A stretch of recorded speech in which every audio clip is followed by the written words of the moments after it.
going to be another multi-video series. It was just too good not to.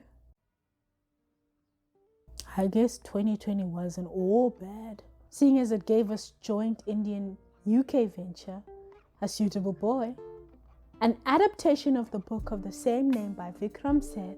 This 1950s period piece follows Lata and Maan.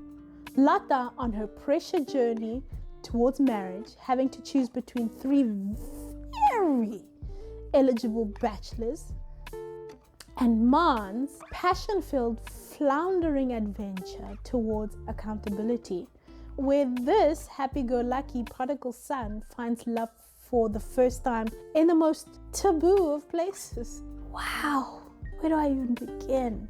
Meera Nair. She always has so much to say. I've been a long time fan of her work, and this is no different. I haven't forgotten that this is book based. One that I haven't read as yet, but if this is anything to go by, the book is well worth the gander.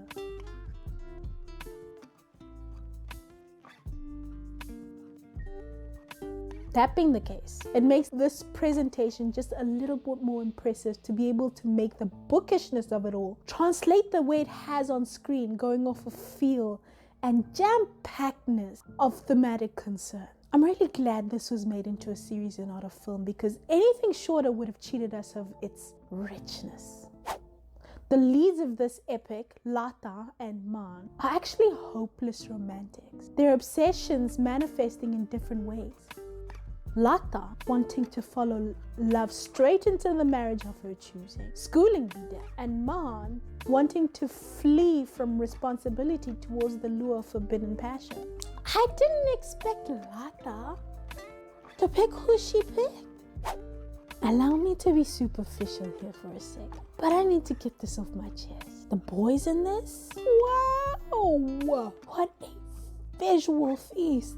Every unmarried man in this picture, and some married men too. Yo! The smile of the poet, the twinkle in the shoemaker's eye, the ruggedness of the socialist. And they can act. What inspired casting? Perhaps because they can act that makes them prettier. There are some actors in other productions who get cast for their chiseled profile, and it shows in their wooden performances. No, these actors really embodied each character. Real commitment too.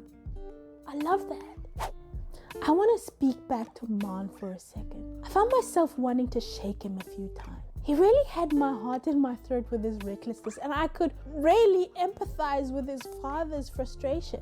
Maan lived a charmed life in this, as each time he would get himself in increasingly more dangerous situations.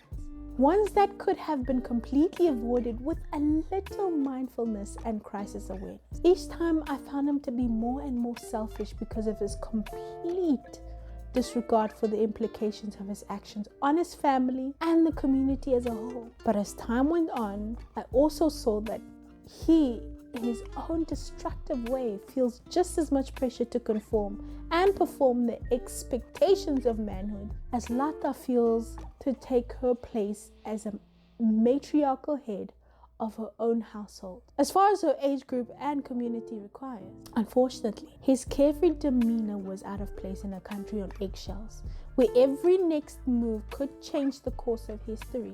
Had he lived in our time, with a less conservative society, he would have an easier life following his own star, and less pressure to pledge filial piety to his parents. Of all of this, I couldn't help but notice the consequences that arise from independent choices when you no longer have the protection of your parents' apron string and the responsibility that comes from that. His life being the perfect example of what happens when, in a country that fosters family closeness and connection, when you decide to break from its support, legacy, network, and protection, you're almost doomed. What a roller coaster this was. And I haven't even said half of what I wanted to say about it. Well, you're here now, so you might as well stick around for the other 2/3 of this accounting. Also, you can subscribe to see what else I have on the roster coming up.